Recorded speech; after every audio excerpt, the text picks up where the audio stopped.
We just left Phoenix, Mesa, Tempe, Apache Junction area this morning and climbed a really big hill. I feel like these small towns are being really hit hard by everything being dried up and the economy. Abandoned houses, a lot of small businesses just left behind. For what, I don't know, but you might not know the economy is so bad right now unless you come to a place where people are just hanging on.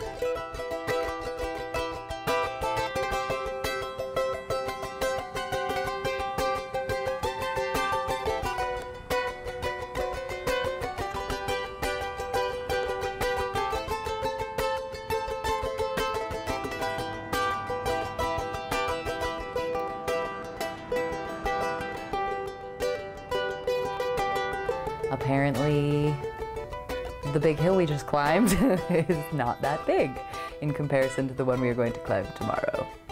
So that's fine. I walked today for quite a ways, and I will walk again tomorrow if I need to, because as long as I'm still moving forward and up, even if it's super slow, it's all good. It was our introduction to the fact that we've got a bunch of passes in the next couple weeks that are much higher and much harder. At the base of this pass, it's like, I think it's called Signal Mountain, and it's 11 miles just up.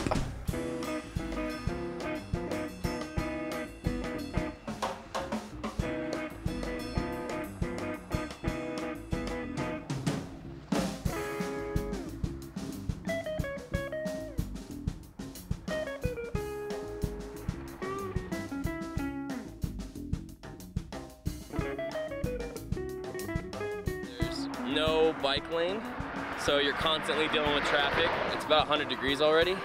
We are climbing up a consistent 7% grade, which is hard to do on a 15-pound bike, much less a 115-pound bike.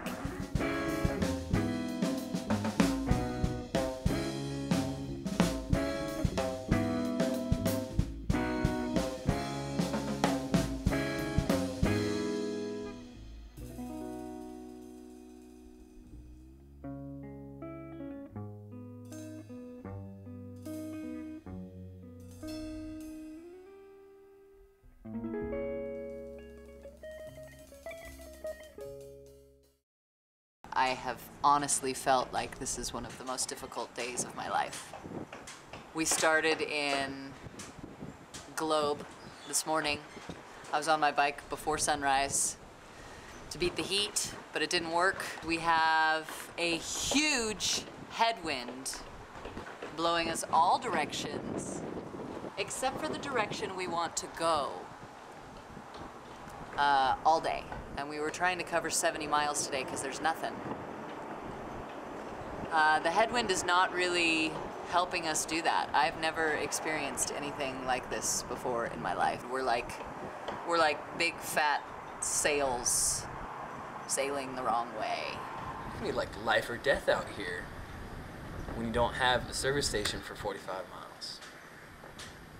It's insane. We ran out of water. If there wasn't this rest area here, we'd be in trouble. And now we are overheated at a rest stop where we're not allowed to camp.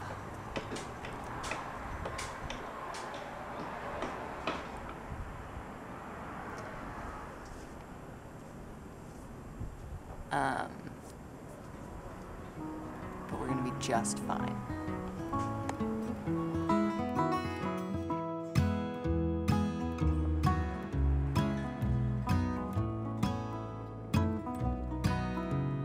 We are at Cheryl and Bill's house on a dairy farm.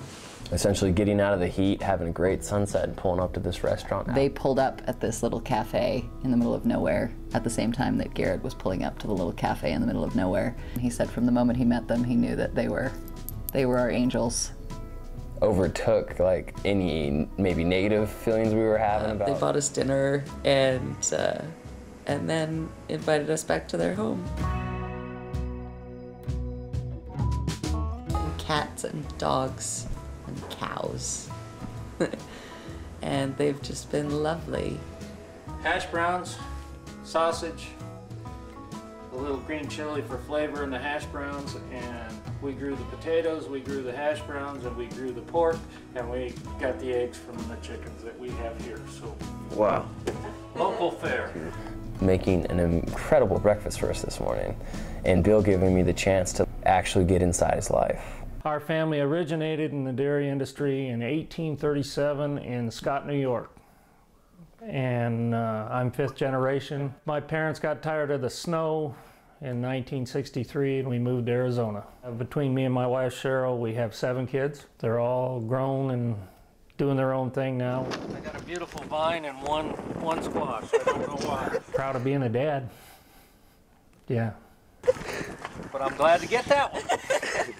Dairied for 36 years. 30 years in Tolleson, 6 years in Safford or Pima, Arizona. They're like family, you know.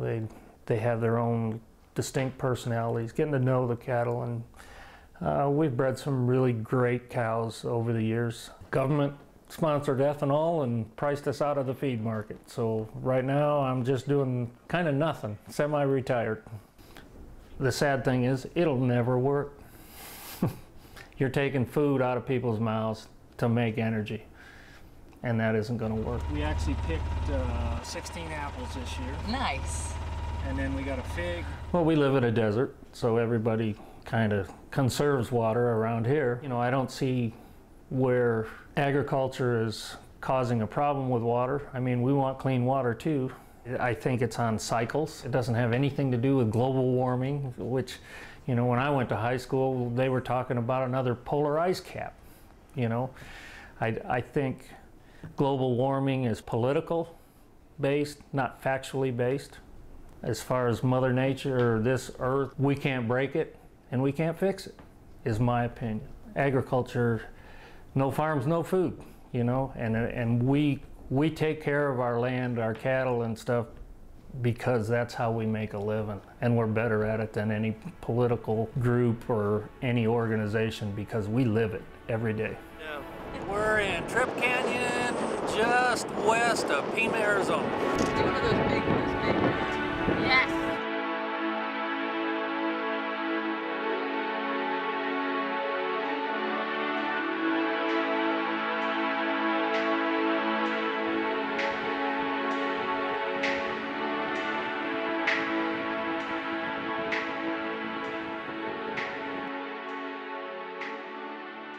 Hardest, most defining type event or thing that you've gone through?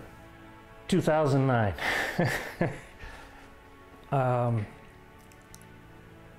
Losing so much money that it, you know, about killed us.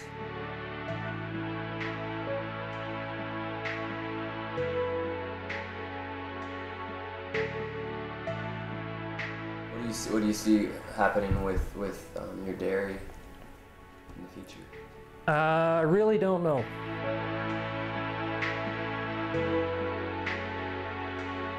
And then Bill gave us this amazing tour of his dairy farm today, and check it out.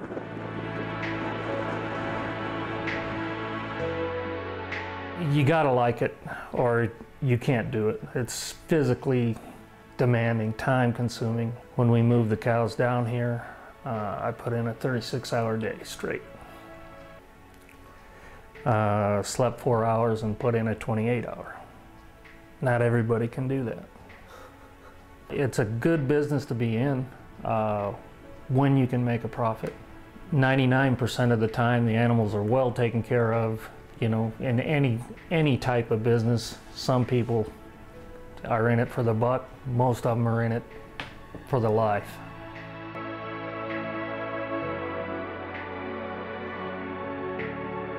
He's been doing this his whole life, and just within the last year and a half, it sounds like, everything's been flipped upside down. Doing his 4-H and raising his huge family and doing what he does, him and his wife I was just thoroughly impressed with. We were at someone's home who we've never met, learning about their life, getting an insider tour. This is a man that I respect so much, who may or may not have views completely opposite of me.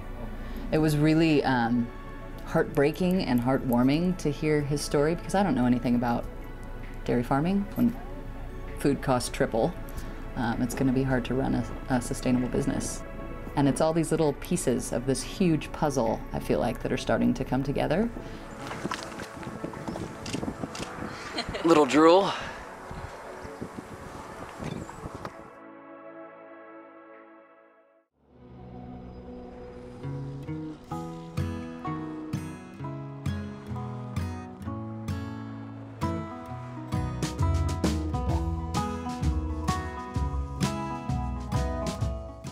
It's about 12:30 in the afternoon, and I'm out here on my way up Highway 191 to Three-Way, Arizona, which is near the border of New Mexico.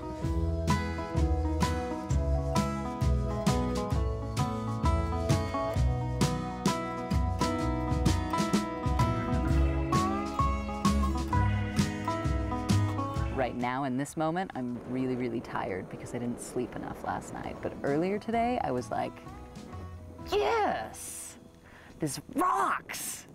There's grasshoppers having sex on the road. Like, what is that?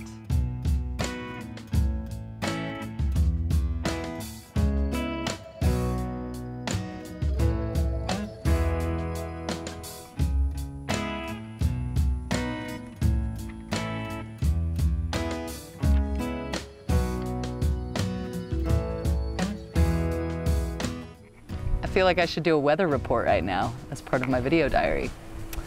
There is a 40% chance of thunderstorms and showers for the southeastern part of Arizona today. And we're surrounded by an amazing sunset over the mountains with all kinds of beautiful clouds that we've been seeing moving all day. This is the only time that the desert gets its rain, are through these really, really hard thunderstorms. 2 days ago, we were way too hot and way too dry and out of water. Right now, we are not too hot, definitely not out of water if the sky is going to dump all over us right now.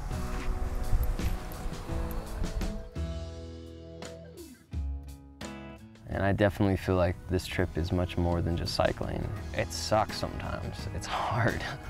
It's not comfortable a lot of the time, but it's perfect.